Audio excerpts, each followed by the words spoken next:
And I think that's sad, not just because of the lost skills, but because of the lost experiences. And most of all, I wouldn't want anyone to miss out on the intensity of pride and feeling of accomplishment that comes with doing something hard.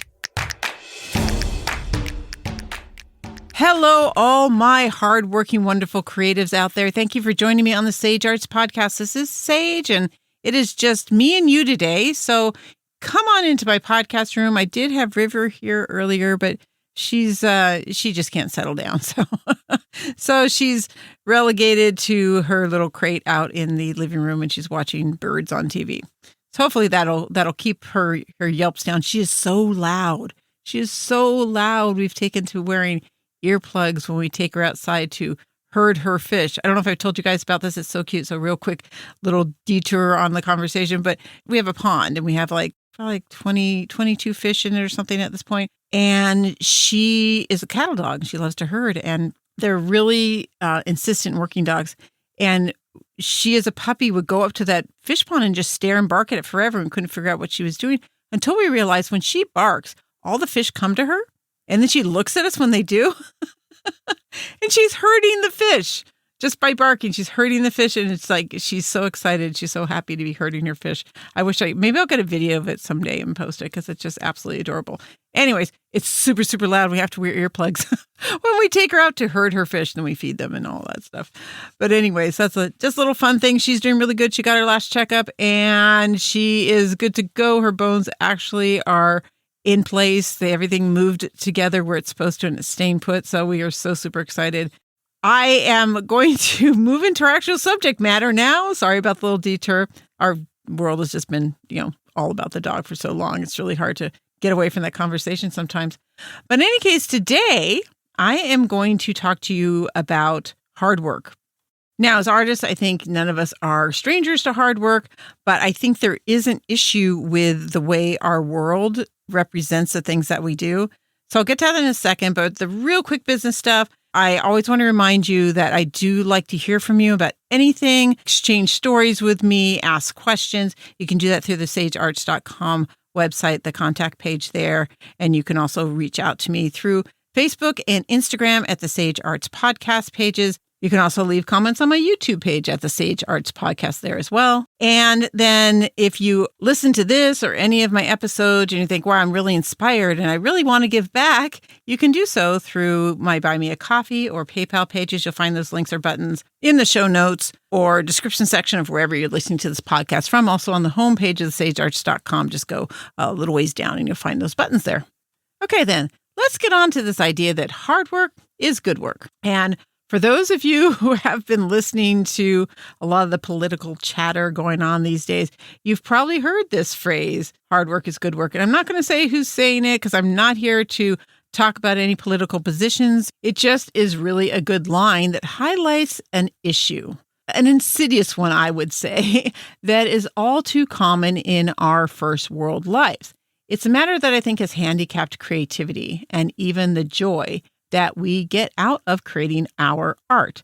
First of all, think about it. There's a politician out there that is using this line to differentiate their policies from their opponents, as if not everybody could agree that hard work is good work. Now, why is that? Why isn't it obvious that hard work is good work? Why is it not a universally understood thing, So I heard that line and part of me was like, oh, that's just a silly slogan.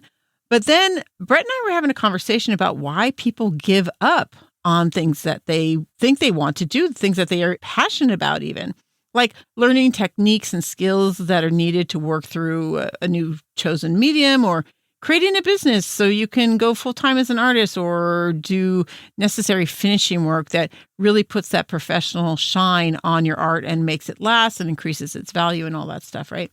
But it happens. It happens a lot, kind of. And we all kind of run into this at certain points.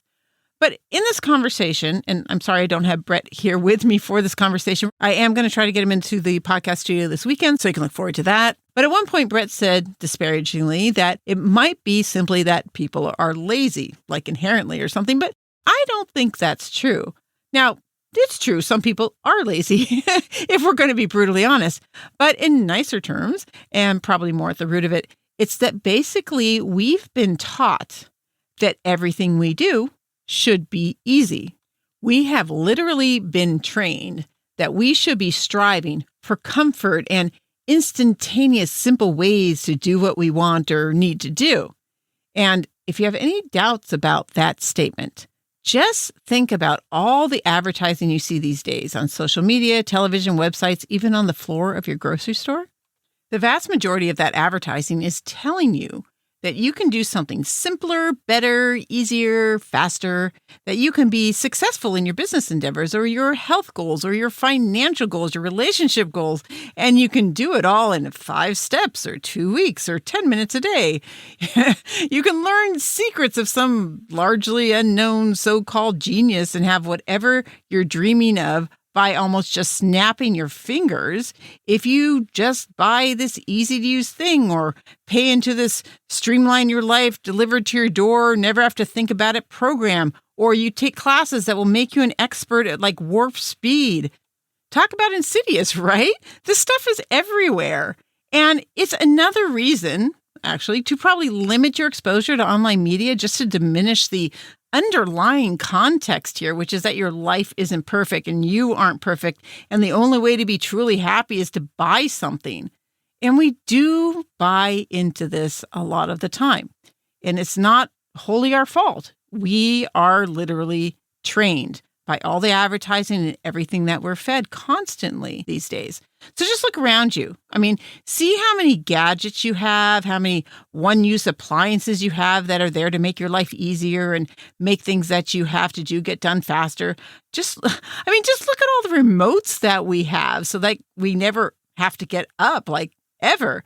I mean, this is crazy. I bought a treadmill a couple weeks ago, and it has a remote control with it. Like, when are you ever going to need to operate a machine that you're literally on and running on? It sounds like it's something just for the joker who lives with you, who wants to mess with you as you're running and changes speeds from another room, Or you can look at the real epitome of let's make it super easy for you regardless of the cost. Take the disposable mentality that we have, because instead of cleaning and reusing things, we are told that it's just a lot easier to throw it out and buy new ones. But you know what? That's not even true. It can actually take you longer and certainly will cost you more to use disposable items, not to mention the cost on our environment and such. For instance, it takes less time to darn a sock or sew a button on than it is to get online and buy new clothes. And maybe it's less fun, but it eats up both your time and your money, right? Or in the studio. Let's take something that's very applicable to all of us. Take disposable wipes, for instance. And I know a lot of you out there use them in your studio to wipe down your tables and tools and such.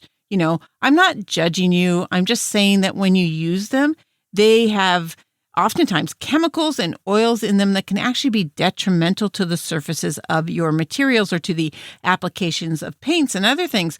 You can use them, but then you really should be wiping down things with alcohol to remove those oils and chemicals that are left behind. But then how is that easier and how is that helping you? I think why not just start using alcohol to begin with? And that's actually what I do. I use a mixture of half water and half alcohol to clean everything in my studio because it does take care of the oils and any residue from the things that I use. And it's cheap and it's easy and it evaporates and leaves nothing behind. And then I use rags like old t-shirts that I cut up or old sheets, or you can even purchase microfiber cloths if that's what you prefer. And then you just toss them in the wash. And you'll never run out of them. It doesn't take any more time to use that method. It does save money. It saves plastic and landfill space. It just makes more sense to me. And sure, some things do help to get things done faster. And we can do things, especially with technology, that we couldn't have done without. So there are good things out there that innovation has afforded us. I'm not saying we throw the baby out with the bathwater, so to speak, but just think about how much we have around us that is made to make things easier, that really we don't need them to be easier. It's about that invasive mentality. Making everything easier is just making us potentially lazier. And I want to bring up technology because it really does feed into us as artists, because technology is invading our world in many, many ways. And sometimes it makes it easier. Sometimes it actually makes it harder. And sometimes it really handicaps us.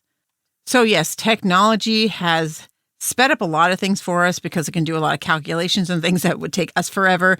It allows us to do things that we would not have been able to do before because it makes just things that used to be like really high end. You need expensive machinery and really well-trained people to do. It makes it accessible to us through all these great programs and applications.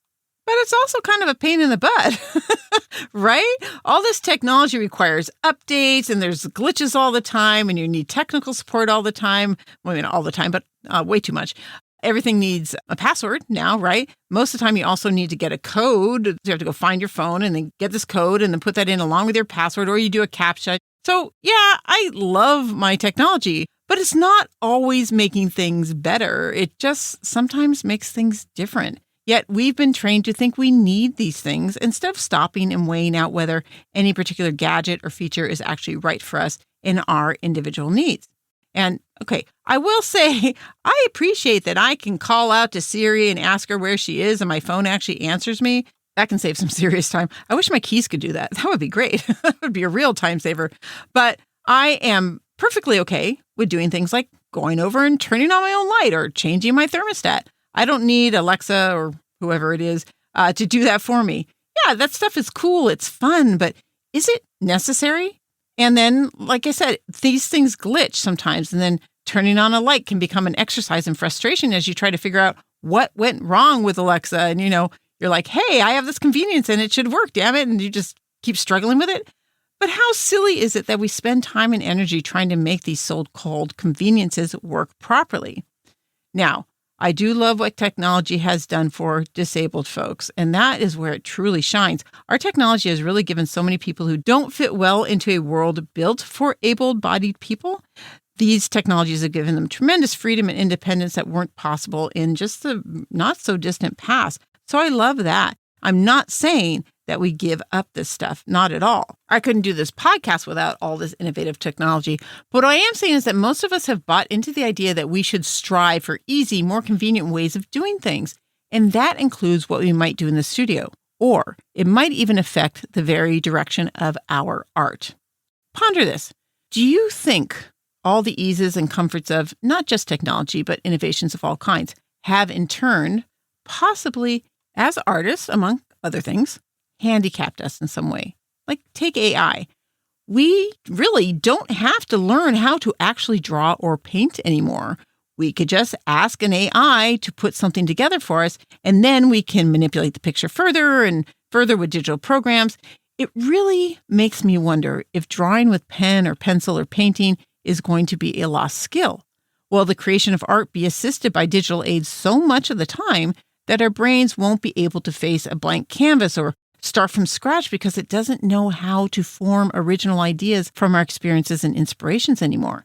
It just sends something else out into the web to find what we need. I doubt that will be the case for everyone who takes up art in the future, but I worry about it in the same way that I worry about present artists skipping the not-so-fun steps or looking for shortcuts in order to make it easier or to make their art in a quicker fashion. I think we lose skills when we depend on certain shortcuts. And our brains will not learn to see the world as an artist needs to in order to do what most all artists have done in all the time that came before us if we use these assists, this assistive technology, instead of learning skills. And I think that's sad, not just because of the lost skills, but because of the lost experiences that artists who use these shortcuts will miss out on. And I suspect that the learning of those skills actually trains the brain to use innate creativity in ways that would be impossible for us to access without going into those challenging learning phases. And most of all, I wouldn't want anyone to miss out on the intensity of pride and feeling of accomplishment that comes with doing something hard. Of course, I'm not going to say you shouldn't look for more efficient ways to, say, mass-produce low price point prints or earrings or whatever little stuff you sell to boost sales at a show. You should find ways to duplicate such things as quickly and cheaply as makes sense for the quality that you need to put out there. But if you do that with your bigger pieces, with the work that is the heart and soul of why you create, I think you are seriously shortchanging yourself. I mean, think about your greatest achievements. Were they easy? Or were they a long road of uncertainty and struggle? Do you even feel like something is an achievement when it's easy? Isn't it the level of difficulty and or the uncertainty that you'd manage to finish the work at all and have it be what you hoped for? That affords you the most pride when you finish a good piece. That gives you that truly euphoric sense of accomplishment. I have long believed that that is what we should all be after as artists. I believe that the real reward that we get is getting to that point where that feeling of accomplishment is just so amazing, so overwhelming that is literally the best feeling you can possibly imagine. So this is what I suggest you do this week. Whether you think you take shortcuts or not, try spending time in your studio or even just planning your work while paying attention to when you butt up against things that are tricky or that you don't have the skill for yet, or you just find boring. I mean, how do you handle it when you're faced with that kind of thing? Do you look for ways to get around it, or maybe plan just to not do that step, or maybe give up on the project altogether? Or do you look at it as a challenge, or at the very least shrug and think, it's just part of what I got to do to get these great results that I'm so looking forward to? So, assuming you do that, once you're familiar with how you deal with the hard stuff that comes with creating your art, you can start to analyze what hard stuff is going to be really worth it and what shortcuts are necessary to, say, make your nut for the month or as a stepping stone in your skill set that you are working on gaining. Are you up for that? You could just do it for 1 or 2 sessions and see what you find, right? And it could be really revealing to you how many things you look for. Oh, how can I do this faster? How can I skip learning this skill? And ask yourself, what would it mean for me to learn that skill? What would it take? And can you imagine the feeling of mastering a skill that you thought, oh, it's too hard, or I found a shortcut, so why should I? But if you do, you will gain that feeling of accomplishment that you will never get by doing a shortcut. So yeah, take a little, deep dive into your psyche and see where you're at with that. And in the meantime, I can suggest some things that you can do to help you with hard work rather than push you to go around or ignore the hard stuff. There are things that you can do that can help you take it on and not just accept it, but actually enjoy it. So here's a couple of things that I always do. First of all, we all have things that we dread. We all have things that we really don't want to do, right? Art isn't just all fun and games, usually, but there are things that we don't like to do, like polish beads or stretch canvas or organize the photos to go up on the website or condition clay or update your websites and those things that you dread. I want to suggest that when they're on your list for the day, it is the very first thing that you do. And the reason why is because when you have something that you dread, you will do all kinds of crazy stuff to keep yourself from having to do it. And it's going to cause you to procrastinate. It's going to cause you to do things that are useless and time consuming, or it might push you to just go on social media and find something nice because you're like, I don't want to do that. I want something that makes me feel good. And I get that. But if you take care of it right away, it's not hanging over your head. I mean, why do you want to have that thing just hanging there all day, like waiting for it, and you know it's there and you know you got to do it. So just do it. And then you'll have this great feeling of accomplishment because you got rid of that thing and now you can look forward to this wonderful, fun day. And secondly, it really does save you time. I think you'd be very surprised at how many stupid, pointless, needless things you end up doing when you're trying to put off something that you dread. So just tell yourself, it is the very first thing I'm going to do today. Like I really don't like making phone calls. I don't know why. I just really don't like getting on the phone with people. I like in person and all that stuff. That's great. But making a phone call, especially if it's something to solve a problem, hate that. So if it's on my list, it moves to the top. I make those phone calls. I just do it. I don't sit there and think, oh my gosh, I don't want to do this. Oh, I hate doing this. If you have that mindset where you're talking to yourself about how much you hate it, all you're doing is making yourself more like upset or more, you just hate it more, right? So don't do that. Just get up and just do it and it'll be gone. All right. So that's one thing. Just the dreaded stuff is the first thing you do during the day. And then also with big jobs, a lot of times our artwork, especially the bigger projects or our website or setting up our business or any of these things seem really huge. Instead of thinking about the big picture of what it is that you have to accomplish, write down all the little things that you have to do. Break it down into little steps, into small bites. And then each time you complete one of those things, especially if you put them on a list, I love lists. If you make a list of them and then you finish it, you can cross it out and it's done. Crossing out things on a list always feels so great. They are tiny little rewards of accomplishment. So make a list, do one little thing at a time, and eventually that list is going to be done and everything's going to be crossed off.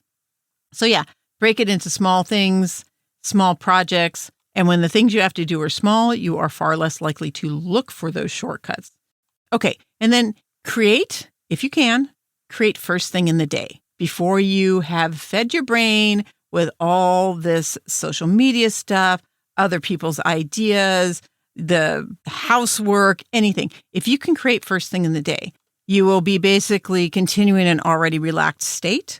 So creativity is generally within the alpha brainwave category, right? And so is that time when you first wake up.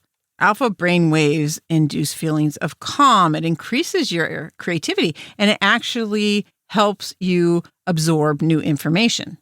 In other words, you won't be in an uptight state. You will be more willing to do things that are difficult. You will be more willing to learn.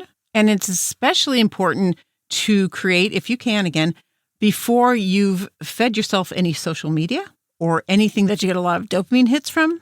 This is something I want to look more into, but I've been reading some stuff about how constant dopamine hits that we get from all this input we have at our fingertips can kind of short circuit our patience because we get used to having dopamine hits often and whenever we want. So when we have to wait until we've completed something in our artwork or completed a piece, right, to get that dopamine hit that we get when we've accomplished it, which is what happens when you feel accomplishment, you get a hit of dopamine.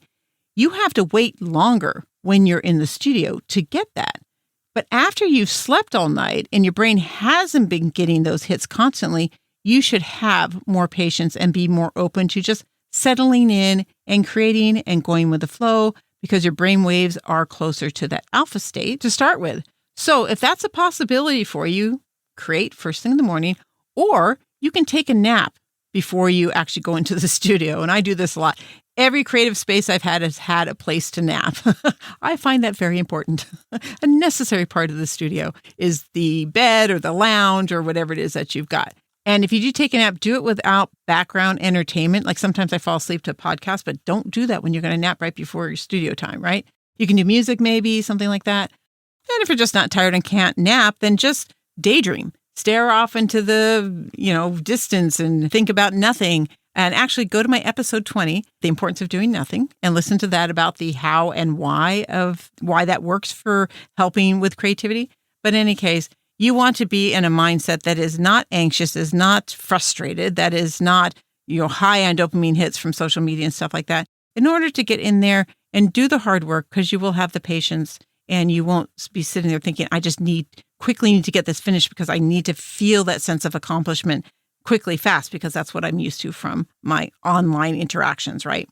Okay, and here's another little point, because if you do get frustrated when you're working in the studio, you may not want to just push yourself through it. You may want to back off a little bit, especially if you're feeling yourself getting more and more frustrated. Stop and do something that's easy and fun, like little pieces, little fun, easy pieces that you've done before and you know you can accomplish quickly.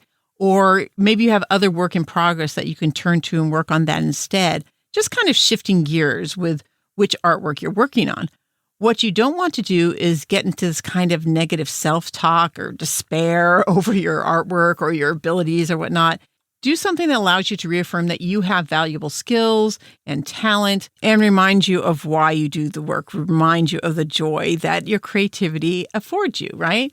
Or if you maybe just need a break, go play with your dog or go take a hike or pour yourself a nice cup of tea or call a friend or vent with a fellow artist or anything of that sort. Just don't get yourself into a really bad state where you're super frustrated and it affects your work in an ongoing way. And if you do take a break from your work at that point, set yourself an appointment for the next time you go in.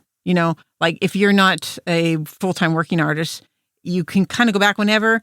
You don't want to just leave it open-ended. Set a date. Tell yourself you're going to go back in an hour or the next day or the next weekend and just get yourself back in there, because that last kind of subpar experience will be what will be sitting with you until you get back in there. So get back on that horse, find that joy, and gain a sense of accomplishment in your work again.